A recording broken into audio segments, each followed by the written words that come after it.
concept eh. Pag sinabi, bills payment, ticketing, remittance, pinapakita lang namin yung mga numbers paano sila nakikita. Pag nakita yung franchise, sabi niya, sige, all-in na ako dyan. Tama ba? Kasi bakit? Sa totoo lang, hindi mga, ako I have experience yung mga magbabayad center. Nung hinalap ko sila nito, okay, actually may one franchise ako sa may Muntinlupa. Okay, sa totoo lang, nagpa-franchise yun ng bayad center. Kung nakita nito, ito yung franchise. Tali-tali. Okay? And this our, okay, actually open na po ito, hindi na soon. Okay? This is our new franchise, may tawagin Save More, Minimart, and Pharmacy. Familiar. Familiar sa pangalan. Tama ba? Okay. This is Minimart, Pharmacy, okay, with remittance, bills payment, ticketing, loading, towel shop, okay, and money changer. All in one ka na. Ang tawag po dyan, one-stop shop. Tama? Saan kayo nakakita? Tama ba? Ganyan po maganda ang franchising ng GPRS. Okay, pero minimum ito 1.7. Okay? Pero sino may 1.7 million? Wala. Actually, sobrang ganda ng business ng GPRS. Okay? But ang bottom line, why we are here? Okay? Why we are here? Kasi 7 months ago, almost mag-8 months na, no? Okay. They open a UPS. Anong UPS? Unified Products and Services. Meaning, this is the network marketing of GPRS. Para yung mga ordinaryong tao makapag-benefits ng business ng GPRS. Okay po ba yun? Yun yung kagandahan ito. Small capital, big income. Okay? Mamaya papaliwanag ko sa inyo kung paano naman yun. Okay, sabi nga, gusto mo ba magnegosyo ng GPRS? Ano yung benefits? Okay. Okay, ito po siya. Global Dealer Package, yung pinaka-ano nga, magkakaroon kayo ng Unified Loading System, Bills Payment, Remittance, Ticketing, Travel and Tours, and Hotel and Resort Booking. Tanong, magkano po yung kapital para magkaroon ka rito? May idea? Bigyan ko idea. Okay, para magkaroon ka ng ticketing and booking, sabi natin local, if you have, sabi natin, 150,000, you can start. 150,000, pero hindi kayo travel agency, sub-agent ka ng travel agency. Meaning, pag sub-agency sa ng travel agency, ako yung travel agency, pag nagpabook kayo ng ticket sa kanya, hindi siya yung magpo-confirm. Itatawag niya pa sa akin yun para i-confirm yung ticket. Okay? Pero magkano nilabas niya? 150,000. Pero dito sa papakita namin, kayo mismo yung nagbo-book ng ticket. Okay? Doon pa lang, malaki na kita. Actually, malakang kulita dyan. May nagpabook sa international, meron ang pinakang kita ko po doon, 2,000. Tama? Imagine mo, magkano kapital ko lang dito. Okay. Sige. Okay. At the same time, meron kayong bonus na Visa card, 2 pieces of Visa card, 1 tarpaulin, and 65 retailer activation card. Okay? This is almost 300 pesos. Ang SRP po niya, 300 pesos. 65 times 300, that is 19,500 pesos. Okay? Pwede na ba? Okay? And yung tinatawag natin na 10 pieces of leaflets and yung basic training, free po yung training na makukuha nyo. Okay? How much? Okay? Okay, global kit natin, introducing. Tanong, malaki po ba yung 4998 maliit? Maliit. Kasi bakit? Di ba nakita nyo magkano kayo ng ROI? 19,500 pesos. Bill pa lang. Paano pa yung bills payment, ticketing, loading, remittance? Tama? Na negosyo mo. Okay po ba yun? Ibig sabihin, just only 4998, you will have that business. Tanong, mag-15,000, almost 15,000, nakapagtayo ka ba ng business na maganda? Tindahan eh, wala pa nga tindahan to, tama? Sari-sari lang. Sari-sari lang, walang store. Tama, yung profit nandun sa likod mo. Tama? Hoy, di ba titinda ka na dito sa likod mo? Kasi wala pang store yan eh. Tama, kunan pa lang sa tindahan niya. Okay? Pero in just only 4998, you will have that beautiful business na napakinakatulog income. Okay? Paano po yan? Pakita po natin sa kanila. Okay, example po, if you are a member of GPRS, nag-join ka sa 4998 Global, okay, punta ka lang sa site natin, www.mygprs.com, i-click mo lang yung member. Pag-click mo ng member, okay, meron kang username at saka yung password mo, tapos kopyahin mo lang po yung ating codes dito. Okay, and then after that, okay, this is your website mismo. Example, ikaw po ito, Oliver Abbas. Sabi, alam mo sino ito? Ito po yung dahilan, ba't ako nandito? Okay. Sa totoo lang, hindi ko kilala yung mga yun eh. Okay, pero I'm very thankful sa kanila. If you're a member, naka-customize po sa yung sarili mismo po yan, sa yung account. Okay? Click mo yung e-cash. Okay?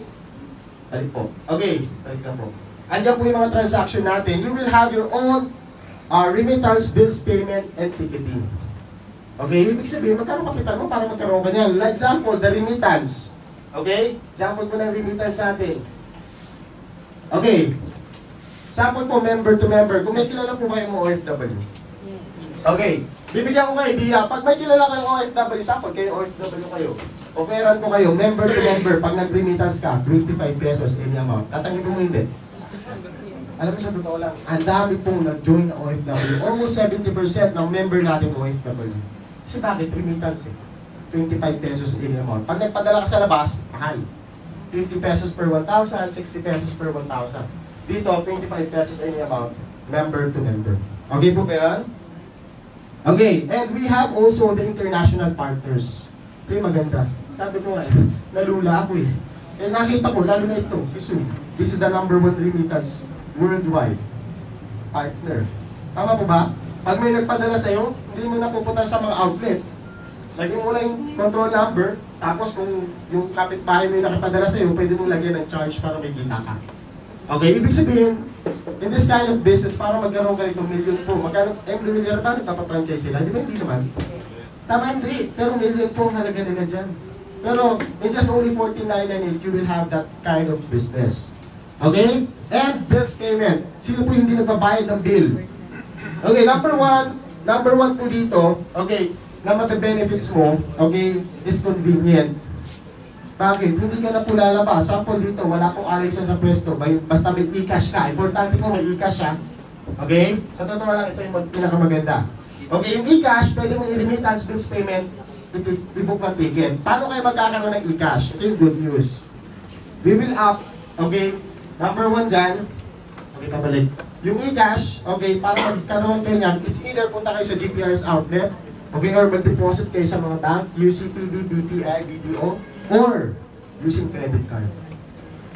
Okay, i-up na po yung credit card natin. Ang malapit dito, saan ka nakakita? Pag nagbayad ka ng bills, pwedeng gamitin mo credit card, sir. Pwede po ba yun? Punta ka sa SM, magbayad ka ng bills mo, pwede ba credit card ibayad mo? Hindi, kasi pag credit card ang binayad mo, kailan mo babayaran yung credit card? Next month. Ibig sabihin, next month pa yung bill mo, binayaran mo. Nilagyan mo ng e-cash credit card. Niremittance mo, pinadala ko si ma'am, si sir. Okay, pinadala ko na si sir, nagamit ka na yung pera, pero kailan ko babayaran yung credit card? Next month. Repeat mo. Tama ba? Sabi ko lang, ako na-shock ako dito. Sabi ko, SM na, hindi ginawa yun. GPRS pa kaya? Ibig sabihin, ganyan kalupit si GPRS. Yes! Tama ba? Okay. You can pay all of your bill. Okay? Ang tanong po dito, sino po yung mga nagbabayad ulit ng kuryente? Marami po ba naka-jumper? Marami. Okay. Hindi nagtaas na kamay. Sino yung babayad ng kuryente? Tanong, kumikita po ba kayo? Hindi? Hindi. Pero mamaya, papakita ko sa inyo, paano kayo kikita habang nagbabayad kayo ng bills payment? Okay po ba yan? Kasi may bills payment tayo eh. Okay, and also, the next, okay, actually baka tanungin niyo ako, meron din po yan na tinatawag natin resibo. Ibig sabihin parang nag-bayad sa bayad center. Tama, kung may printer ka, ibigay mo yung resibo, print mo.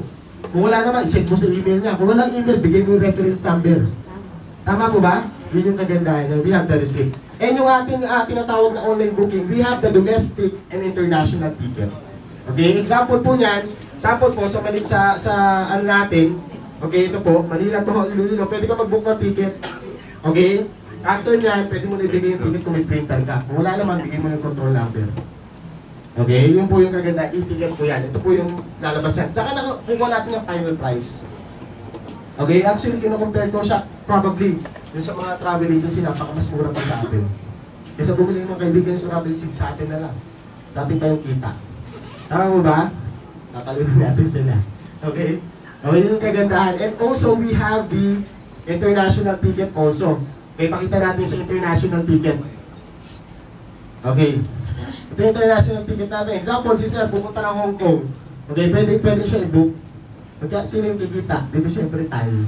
Tama? Kasi pag hindi ka member ni GPRS, unang-una habang buhay kang pipila, tama? Habang buhay kang pagkakita ng remittance, pangatlo, habang buhay kang pagkakita ng mga travel agency. Gusto mo pagkakitaan ka? Diba? O gusto mo ikaw yung kumita? Sino ayaw kumita? Okay, the next. Okay. And ito po yung lalabas. Once na nakapag-book ka ng ticket, sample din na Manila to Hong Kong, you can choose the flight. Tama? Sample, nakuha mo siya 9,993. Okay? Pwede mo siyang patungan. 1,500. Ako nagpapatungan ng 1,500, 2,000 per ticket. Depende po. Kung saan siya. Sa Asia ba siya? Europe or America or sabi natin Middle East, depende po. Okay? And yun yung kagandahan ng ating negosyo. Imagine mo, magkakaroon ka yun. Tapos meron ka pang traveling tour. Tama? May nagpabook sa'yo ng ticket. Mamili ka na lang. Saan ba siya pupunta? Sa Boracay ba? Palawan? Tama? You can book the hotels. 3 days and 2 nights. Tama? With hotel, with lunch, and breakfast, with island hopping. Tama? Pwede mo siya yun yung kagandahan ng business natin. All-in-one na siya. Ibig sabihin, one-stop shop na siya. Okay? Yun yung business natin. Okay, ito po yung example ng ating, sample ito yung Hong Kong with Disneyland. You can book them. Pwede mo siyang atungan. Okay? Kikita ka rin naman. Kaya nga wala kang choice eh. Alam mo sa totoo lang kanina pa kikita ka. Sa totoo lang yun. Ito na po talaga yung business natin eh. Tama mo ba? O example ito, Baguio City Package. Yung mga packages, makukuha mo din siya. Pwede mo siya. Example ito, nakuha natin siya 9,700. Pwede patungan siya ng mga 10,500. Kung medyo gahamang ka ng konti, 11,500. 12,000. 13,000. Tama ba? Paano kung 5 sila? Per person yun. Tama mo ba? Yun yung kagandahan ng business natin. Okay, and the loading. Sino po hindi naglo-load? Example po. Di ba lahat tayo naglo-load? Regular load, smart globe saan, you can load. Okay, pati yung mga prepaid card, PLDT, halos lahat po. Tama? Kaya wala po kayong choice. Kesa magtayo ka ng isang negosyo, tama, na barbecue, ito na tayo mo. Tama? Mag-join ka na lang sa GPRSY. One-stop shop. Tama? Imagine mo pati yung special load nandyan. Tama? Ontex, Gaantex. Tama? Nandiyan na po lahat. Kaya napaka-useful po nung okay. Plate number. Wala nang gulong. Ay, plate number. Okay. Okay, tutuloy na po natin. Sino po yung may sasakyan na plate number NXI 662? Okay, wala na po ng gulong. Wala na po ng gulong. Tinadya lang po. Kailangan lang po. Meron po ba yung may sasakyan na NXI 662? Okay? Siya yata. Ito si Sir Lauren po. Okay.